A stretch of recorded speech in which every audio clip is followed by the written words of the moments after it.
Tonight on Video View, the TISWAS team are back. Cliff Richard goes bongo mad in Soho. Whoopi Goldberg in the stunning Long Walk Home. And later on, soccer in 3D. On now to another classic piece of youth culture brought back to life by video. Remember this? Saturday, Saturday, Saturday is TISWAS Day. Saturday, Saturday, Saturday is TISWAS. Every day's a miss, 'cause Saturday is TISWAS Day. Lenny Henry, Chris Tarrant, Bob Carolgees and Spit the Dog abused kids, flung flans and showered rock and roll stars with buckets of water. And to tell us what it was really like at the time, here's Sally James, the children's Saturday morning TV presenter and object of a million young boys' pubescent desires. Ooh. Now there's a thought. Isn't it?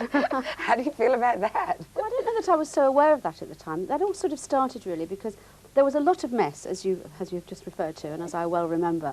So I always used to dress with little waistcoats and things on, just for ease, really, because once you've got drenched and had baked beans or some horrible gunge thrown over you, you want to get out of one set of clothes and into the next set very quickly. So I used to wear these very sort of skimpy outfits, I suppose, just for ease, and then this whole sort of... Well, then we ended up with the stockings, didn't we? Yes, it just got further and further. I mean, you know. It was lucky they stopped it, because really you were going to be naked, job. weren't you, Sally?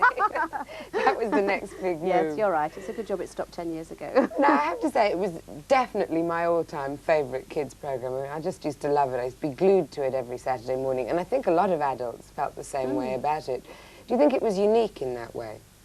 I do, really. I mean, although it was sort of programmed as a children's programme, 54% of the audience were over 18. We had TISWAS appreciation societies going on in pubs. Most people used to write to us saying, every week I set my alarm and I always watch your show with a hangover. So I suppose in that sense it was unique because very few other children's programmes even attract an adult audience unless you happen to be sitting down watching Watch with Mother with your tiny tot or something.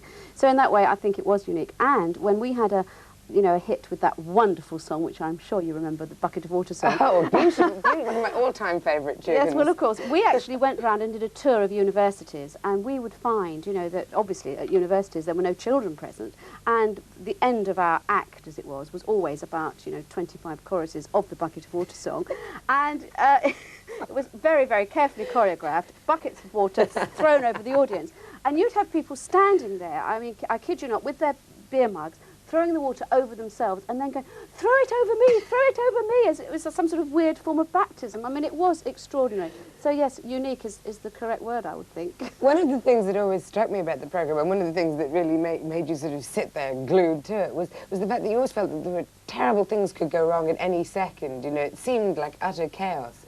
Was it actually like that to make?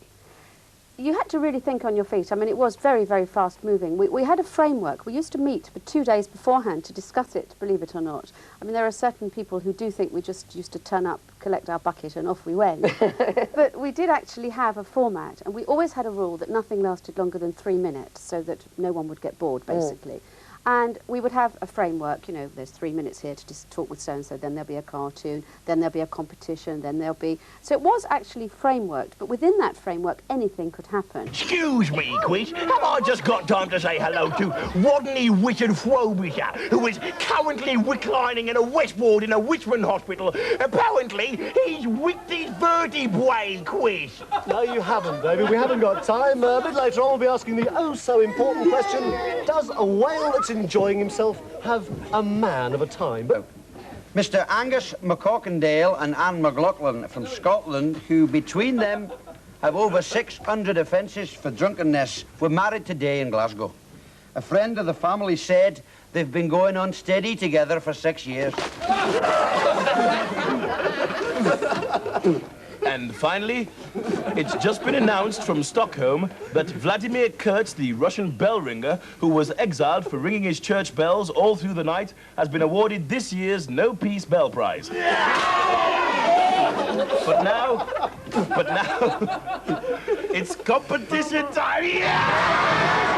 I mean, it was massively successful, but were the powers that be happy with it in the sense that it was kind of risky at times and it kind of trod a very thin line at times? Oh no, I think you could safely say that the powers that be weren't really particularly happy with it because the IBA were not thrilled with it because they felt that Saturday morning television is really children's television, whereas I personally don't see why it should be. You know, Saturday morning is a time when all the family are available to watch television, and what nicer than everyone sits down and actually enjoys a programme rather than watching it, you know, out of duty with your child.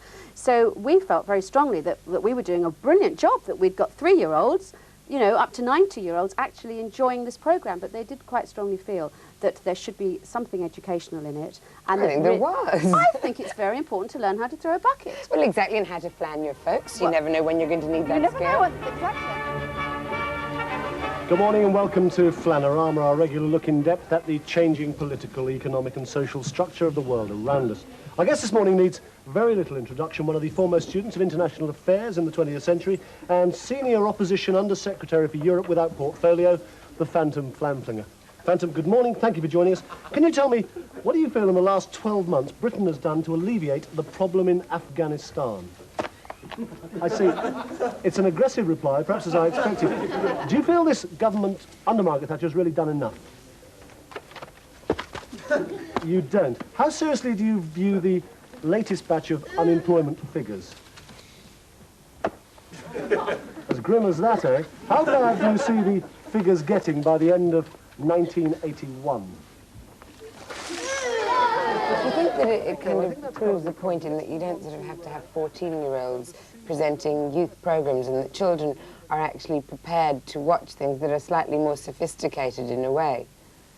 Yeah, you're not saying TISWAS was sophisticated, are you? Well, no, but I think that the humour was quite sophisticated. Yes, it was. And it yes. wasn't condescending in any way. Well, no, I mean, none of us spoke down to children. Children, to all of us, were just like, you know, mini adults, if you like, and they got treated with that level. And of course, at that time, I mean, we're going back 10 years ago, it finished.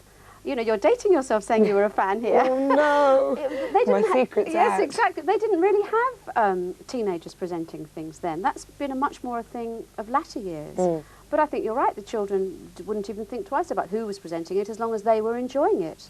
What sort of people do you think the video will appeal to now? Do you think it's going to be adults, people my age? Yes, I do. that are I going think to be- it's people of a certain age who used to get up every morning and watch it. But that is a vast range, you see, because there's the children now who were 3, 4, 5-year-olds writing in for the under-8s competitions, who are now sort of, you know, late teens and, you know, just about going out to work. There's that lot. And then there's the adults of sort of 18, you know, the people that we used to appeal to in the universities, who are now sort of in their 30s, probably with children of their own.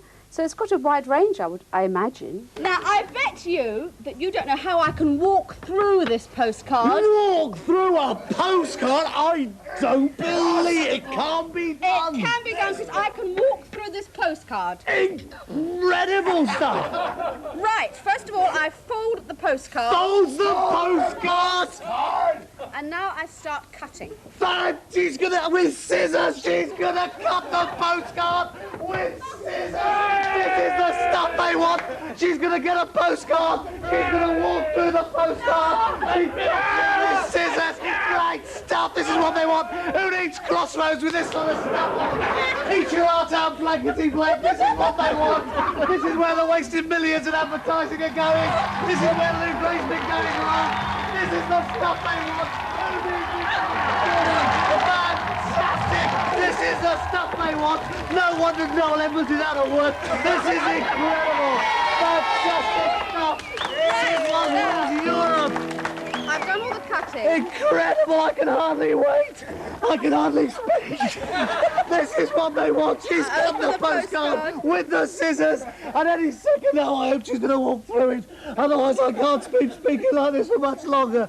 Hurry up, Sally, for God's sake. I cut down the This is middle. incredible. This is what they want. This is what the millions have been missing all these years. Logie Bet. And she's opened us. And now she's going with a little tiny size, 14 feet, and dirty socks to walk through it. I don't believe it. That's incredible. That's absolutely amazing. Do you think any programmes come along that's kind of rivaled TISWAS in its heyday? Well, there's bits of it sort of appear on lots of things, don't they? I mean, there's gunge tanks on various programmes and custard pies on various things. But of course, we weren't original with custard pies. That goes back No, you many can't years. take the credit Can't for take the credit that. for any of that. So there's sort of bits, but as a whole sort of package thing, there's nothing really the same has come along. I think the Saturday morning programmes that are now in existence are much tamer. and much more aimed at children, really. Well, I, for one, will be whizzing out to get my copy, that's for sure. Bring me back to the old days. Thank you very much, Sally Jones. Thank you. TISWAS is the subject of tonight's competition, in which we've got 10 copies to give away. Simply tell me the name of the show Chris Tarrant went on to make after TISWAS.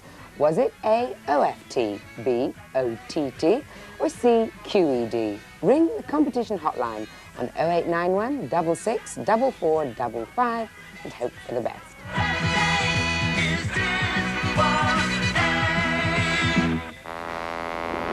Last week's winners knew that Dracula came from Transylvania. A copy of the wonderful video board game Atmosphere and T-shirts go to the following. Think you can win? The video board game Atmosphere. Think not. Press play. Let's party! Atmosphere in-home entertainment. A thrilling race against time and the gatekeeper. Go for it! Stop him before he stops you. Now, Lenny Henry and Chris Tarrant have gone on to far bigger and greater things since TISWAS. Lenny has a new series for the BBC coming soon, while Tarrant seems to be equaling Michael Caine for work rate. His latest project is Tarrant's Home Movies, in which he does a beadle in this compilation of bloopers and blunders. The video contains brand new material never seen before, and it's accompanied by candid camera classics in a 2-video pack. Well, there's more dummies and stooges in our next video, Mannequin on the Move. It's the sequel to Mannequin, the Andrew McCarthy romantic